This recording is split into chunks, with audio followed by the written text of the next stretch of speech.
Dana Loesch is a nationally syndicated radio host who joins me now. All right, what did you think about what Hillary had to say, Dana?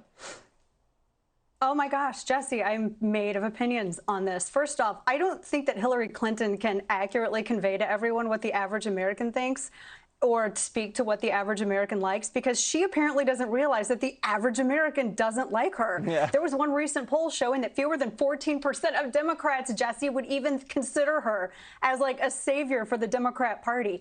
The fact that, I mean, Barack Obama has to be tired at some point from always being hauled out to fundraise and save everyone. So they always go back to Obama and Hillary Clinton. Hillary Clinton is unpopular. She's out of touch. She has no hope. But Jesse, I'll tell you this. There's something beautifully ironic about a woman who desperately wants to be the first female president of the United States, still trying when that moment has passed her by, because now no one even wants to, apparently on the left, define what a woman is. So it looks like she's SOL. I just can't believe we have Obama and Biden and Hillary. It's like, it's 2022. Aren't we beyond this point?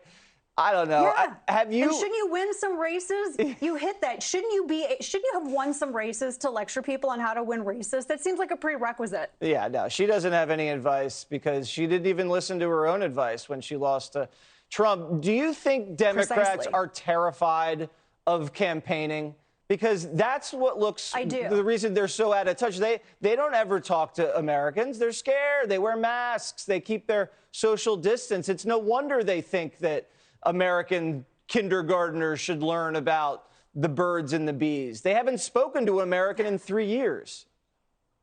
Yeah, you make a really good point here, Jesse, because think about this. Usually about this time is when you have the party leader going out and fundraising for a lot of these candidates. You see Republicans doing it. Joe Biden is not a fundraiser, and it's really weird to see the head of the Democrat Party not out and about fundraising for candidates, and that's because he's toxic. He's so toxic. I mean, he's in the red. He's going to actually depress down-ticket performance at the polls, so nobody wants to get near him. But then who do you have after Joe Biden, really? I mean, you have Kamala Harris. I think she's gone to a couple of fundraisers in California, but her star power doesn't exceed beyond the state of California. And even then, I'd argue that it wasn't that great unless she hadn't been plucked from the Obamas to ascend to the VP ticket with Joe Biden. So who do they really have? I mean, Democrats robbed themselves of having a bench, having some young guns to go out and undertake these responsibilities. The squad, I mean, the squad does more clout chasing than they do sponsoring legislation. And that's a major problem with this party. They have no achievements of which to brag. They don't go out and fundraise. Watch what Joe Biden does as we start rolling into the fall and start rolling closer to elections, because you're not seeing the megawatt. He's supposed to be the star of the party. Yeah. He can't fundraise to save his life. This is a red flag. Yeah, he doesn't want to go near anybody, and nobody wants to go near him. All right.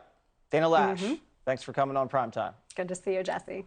Thanks for having me. Hey, Sean Hannity here. Hey, click here to subscribe to Fox News YouTube page and catch our hottest interviews and most compelling analysis. You will not get it anywhere else.